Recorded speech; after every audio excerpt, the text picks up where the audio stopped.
Hello horror addicts, कैसे हैं आप सब।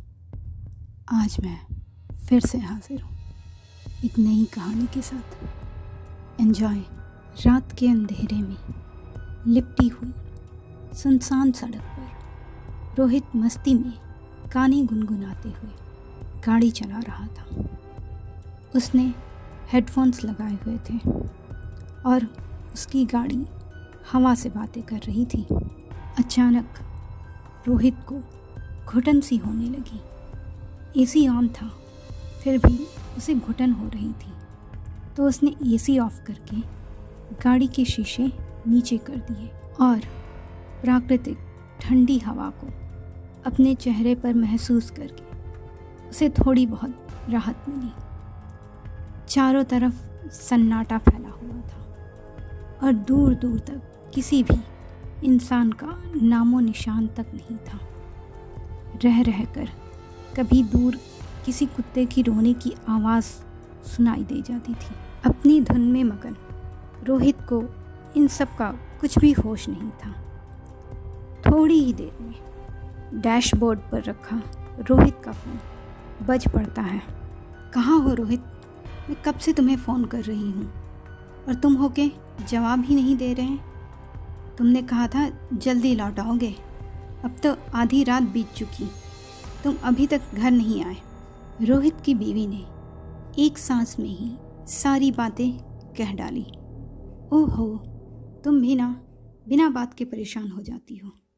पार्टी देर तक चली। इतना कहकर रोहित ने फ़ोन रख दिया।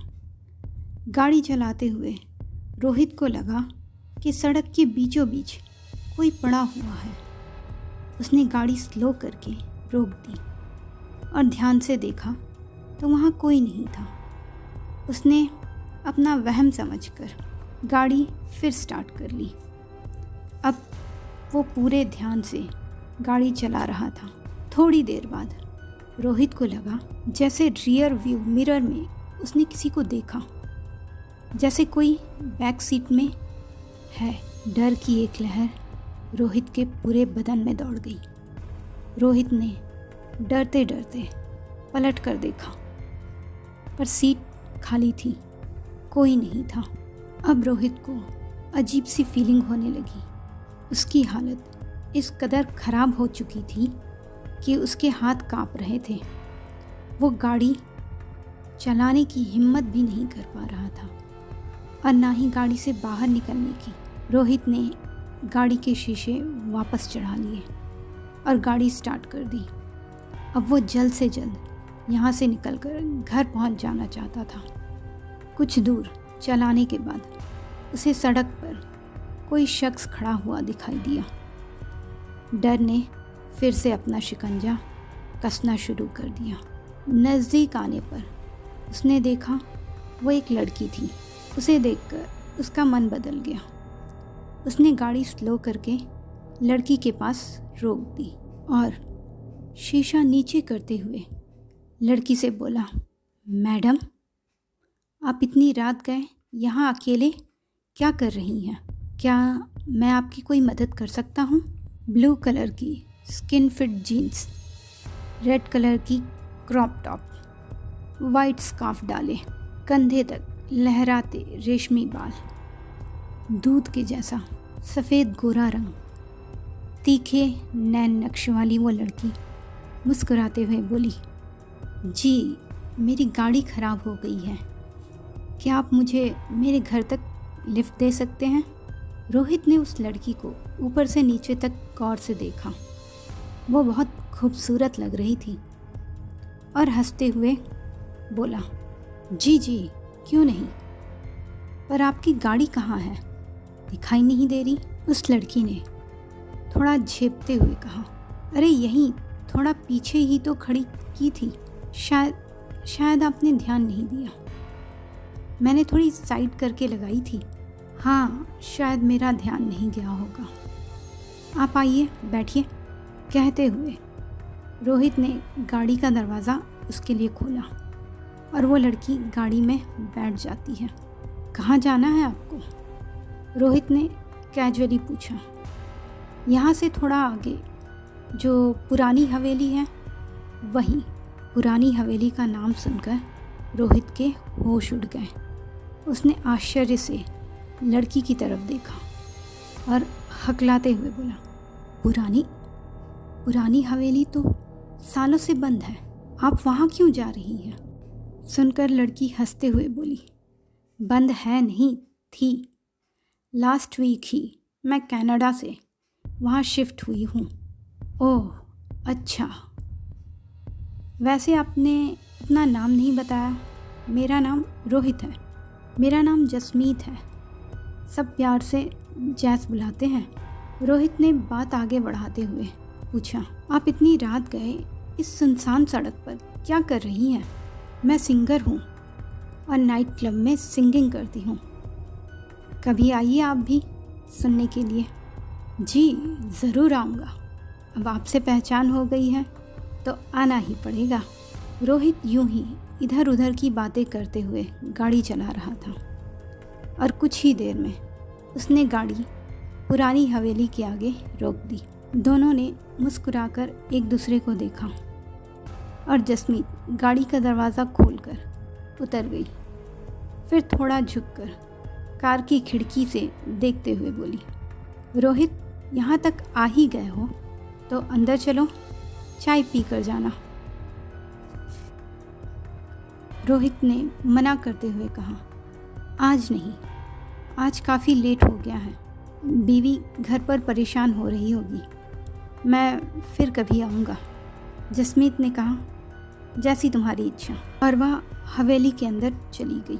उसके मुड़ते ही रोहित ने गाड़ी स्टार्ट की और घर की ओर चल पड़ा। कुछ दूर चलने के बाद रोहित की नज़र जब पास वाली सीट पर पड़ी तो उसने देखा कि जसमीत का पर्स और स्कार्फ गाड़ी में ही छूट गए थे। सामान लौटाने के इरादे से रोहित ने गाड़ी को यू टर्न दी और गाड़ी हवेली के सामने लाकर रोक देता है।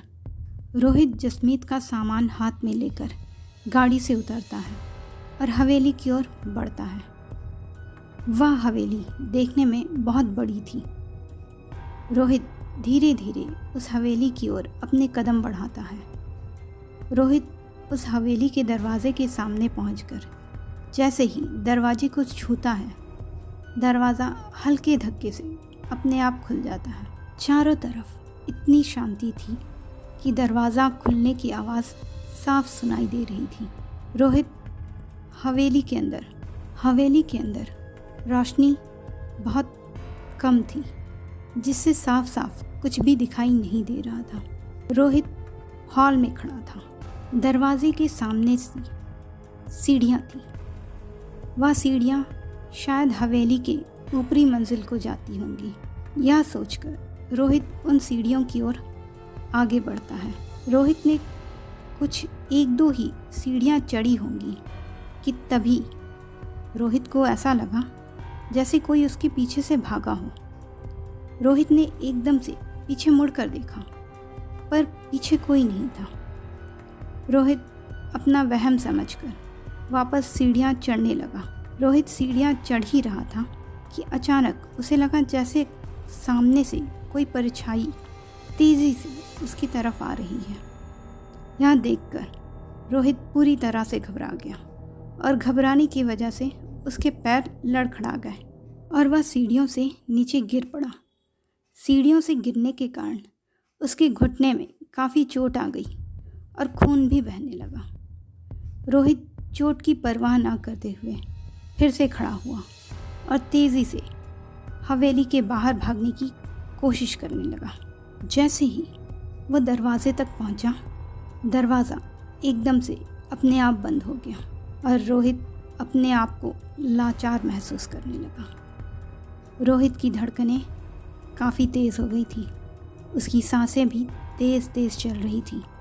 उसके माथे से पसीने की बूंदें टपक रही थी। उसका दिमाग सुन्न हो चुका था। उसे कुछ भी समझ नहीं आ रहा था कि अब वो क्या करे। उसने अपनी पूरी ताकत से दरवाज़ा खोलने की कोशिश की, पर दरवाज़ा इतना मजबूत था कि दरवाज़ा हिल भी नहीं रहा था। तभी किसी ने पीछे से रोहित के कंधे पर हाथ रखा। रोहित के तो जैसे प्राण ही सूख गए थे। वो बड़ी हिम्मत करके पीछे देखने के लिए मुड़ा। जैसे ही उसने पीछे मुड़कर देखा, आश्चर्य से उसकी आंखें फटी की फटी रह गई। उसके ठीक सामने एक अधजली शक्ल वाली लड़की दिखाई दी, जो कि दिखने में बहुत ही भयानक नज़र आ रही थी। उसके बाल खुले हुए थे, उसकी एक आँख फूटी हुई थी और उसमें से खून बह रहा था। उसे देखकर रोहित के तो प्राण ही सूख गए। रोहित ने डर के मारे अपने दोनों हाथों से अपने चेहरे को छुपा लिया और आंखें बंद कर ली और मन ही मन हनुमान चालीसा पढ़ने लगा। फिर उसने हिम्मत करके अपनी एक आंख को खोलकर उस लड़की को देखने की कोशिश की, पर वह देखता है कि सामने कोई नहीं है। उसने धीरे धीरे अपनी दोनों आंखें खोली और उसके सामने सच में कोई नहीं था। उसे अब परिस्थिति थोड़ी सामान्य लग रही थी। रोहित ने राहत की सांस ली। तभी उसे सीढ़ियों के पास बने कमरे में से किसी के रोने की आवाज़ सुनाई दी। वह आवाज़ किसी लड़की की लग रही थी। धीरे धीरे वह आवाज़ कम होती गई और सिसकियों में बदलने लगी। रोहित ने हिम्मत करके उस दरवाजे की तरफ कदम बढ़ाए।